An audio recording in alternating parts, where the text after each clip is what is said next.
नमस्कार, सत्यहिंदी.com में आपका स्वागत है। एक नजर अब तक की सुर्खियों पर। लद्दाख में चीन से तनातनी के बीच अब भारत रूस से 33 फाइटर जेट खरीदने जा रहा है। रक्षा मंत्रालय ने जेट खरीदने का ऐलान किया है। इसके लिए कुल बजट 18,148 करोड़ रखा गया है। इसमें भारत रूस से सुखोई 30 और मिग-29 विमान खरीदेगा। भारत चीन तनाव का असर चीनी कंपनियों पर पड़ने लगा है। खुद चीन इसे स्वीकार कर रहा है। चीनी सरकार के अखबार ग्लोबल टाइम्स ने एक खबर में कहा है कि भारत में 59 चीनी ऐप्स पर रोक लगाने के बाद टिकटॉक ऐप बनाने वाली कंपनी बाइट डांस को लगभग 6 अरब डॉलर का नुकसान हो सकता है। यानी रुपए की आज की कीमत के हिसाब से इस चीनी कंपनी को लगभग 45,000 करोड़ रुपए का नुकसान हो सकता है। चीन की 59 ऐप्स को बैन करने के बाद केंद्रीय मंत्री और बीजेपी नेता रविशंकर प्रसाद ने इस पर प्रतिक्रिया दी है। उन्होंने चीनी ऐप्स को बैन करने को डिजिटल स्ट्राइक बताया है। उन्होंने पश्चिम बंगाल में बीजेपी की डिजिटल रैली को संबोधित करते हुए कहा कि भारत शांति चाहता है, लेकिन अगर कोई हम पर बुरी नजर डालेगा तो हम उसका करारा जवाब देंगे। हमने इन एप्लीकेशंस पर प्रतिबंध लगाकर देशवासियों के डेटा की रक्षा की है। ये डिजिटल स्ट्राइक है। भारत के साथ शुरू हुए सीमा विवाद के बीच नेपाल की राजनीति में उथल पुथल जारी है। इस बीच प्रधानमंत्री केपी शर्मा ओली की सिफारिश पर राष्ट्रपति विद्या देवी भंडारी ने गुरुवार को 2 जुलाई को संसद का बजट सत्र स्थगित कर दिया। इसी सत्र में नेपाली संसद ने अपने नए राजनीतिक नक्शे को पास किया था, जिसमें भारतीय क्षेत्रों को अपना हिस्सा बताते हुए नक्शे में शामिल किया गया था। बता दें, नेपाल में ओली की पार्टी ने ही उनके खिलाफ मोर्चा खोल दिया है और पीएम ओली पर इस्तीफा देने का दबाव डाला जा रहा है।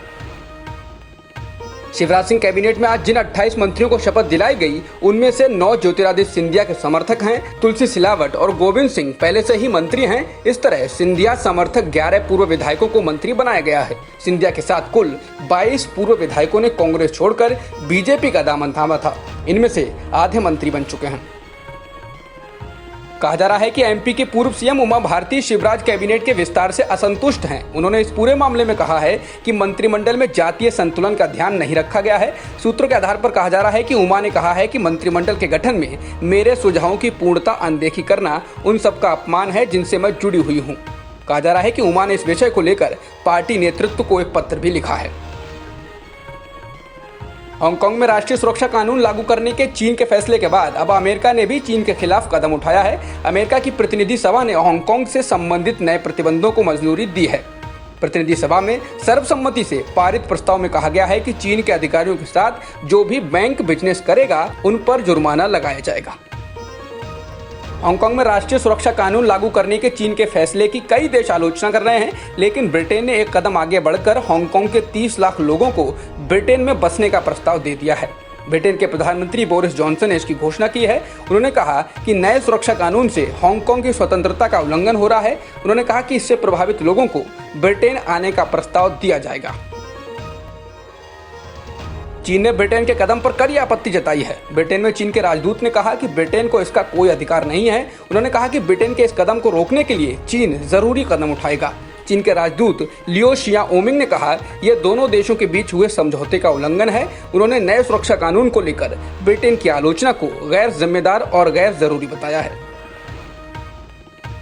भारत में एक दिन में 19,148 नए कोरोना संक्रमण के मामले आए हैं और 434 लोगों की जान गई है, जिससे देश में कुल संक्रमितों का आंकड़ा 6,04,000 के पार निकल गया है और मरने वालों की संख्या भी 17,834 हो गई है।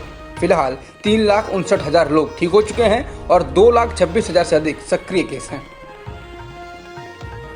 जॉन्स हॉपकिंस यूनिवर्सिटी के अनुसार दुनिया में कोरोना संक्रमण के मामले बढ़कर 1 करोड़ 7 लाख के पार हो गए हैं और मरने वालों का आंकड़ा 5,15,000 से अधिक है। वहीं 60 लाख के करीब लोग ठीक भी हो चुके हैं। दुनिया के सबसे ज्यादा कोरोना प्रभावित देश अमेरिका में संक्रमितों की संख्या 26,86,000 से ज्यादा हो गई है और मरने वालों का आंकड़ा 1,28,000 से अधिक है। अब तक की खबरों में इतना ही। बाकी खबरों के लिए बने रहिए सत्यहिंदी.com के साथ।